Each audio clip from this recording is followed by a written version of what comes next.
هلکه څنګه خفه یې؟ راته څه دا وګوره دا سر دیم لکه د امازون ځنګل.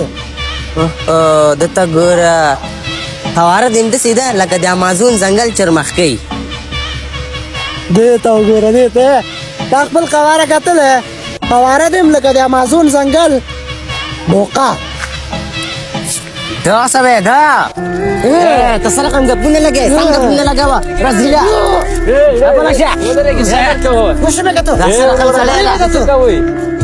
صبر کوئ یار څه خبره ده ما ستاسو ټولې خبرې واورېدلې.